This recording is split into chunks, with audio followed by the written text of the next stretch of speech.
Berdasarkan Global Report tahun 2024, Indonesia adalah peringkat 2 dunia untuk kasus TB terbanyak di dunia.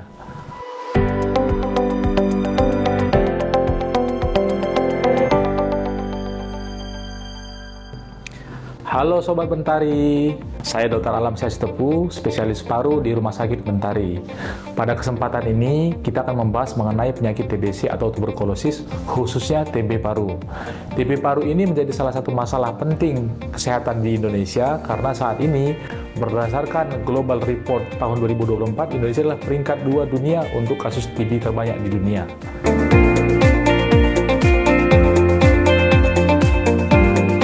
Tuberkulosis adalah penyakit infeksi yang disebabkan oleh bakteri yang bernama Mycobacterium tuberculosis.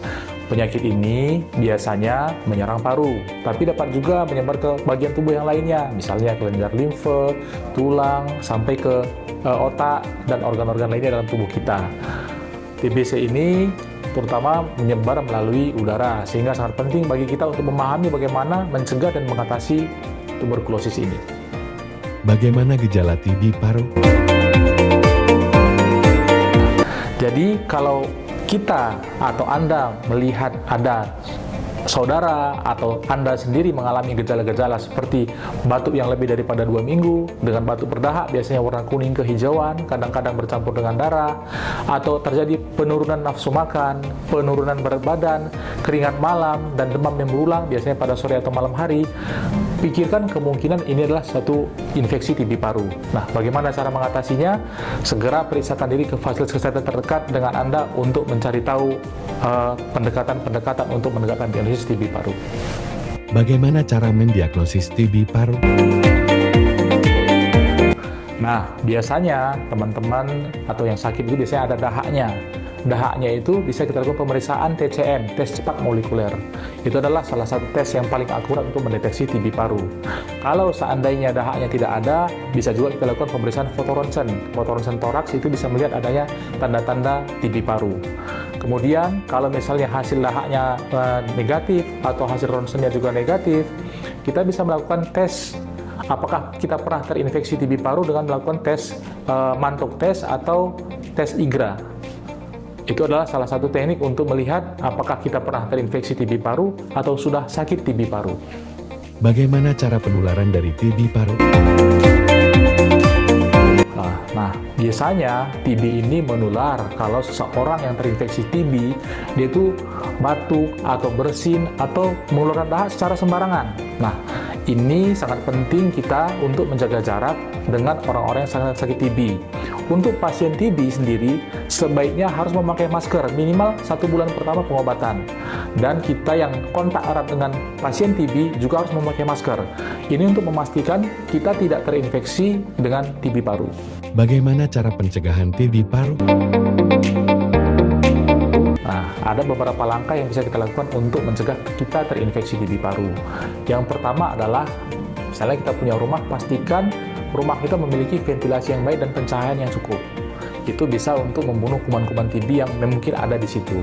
Yang kedua adalah kita harus memastikan tidak ada kontak erat dengan penderita TB aktif. Misalnya kita ada kontak erat dengan penderita TB aktif, kita harus memeriksakan diri juga apakah kita sudah terinfeksi atau belum.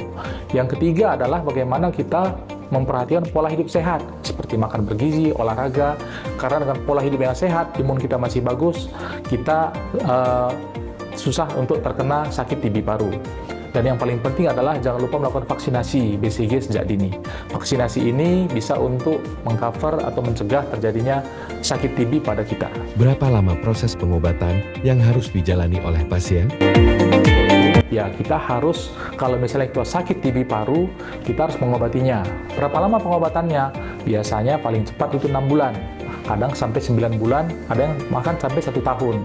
Nah, sering sekali yang menjadi permasalahan adalah pada waktu pasien itu, orang itu sudah merasa enakan dalam 2 bulan pertama, biasanya lupa minum obat atau mengabaikan minum obat karena merasa sudah sehat. Nah, inilah kesalahan yang sering terjadi.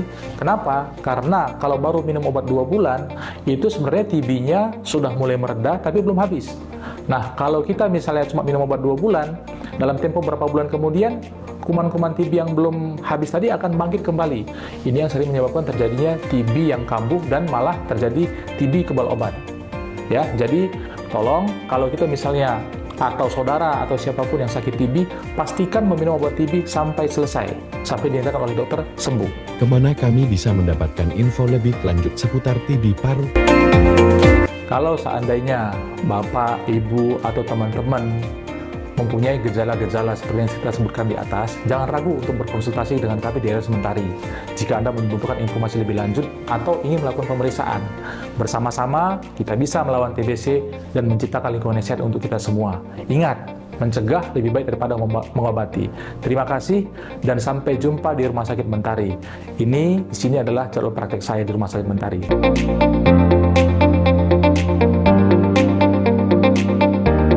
Terima kasih.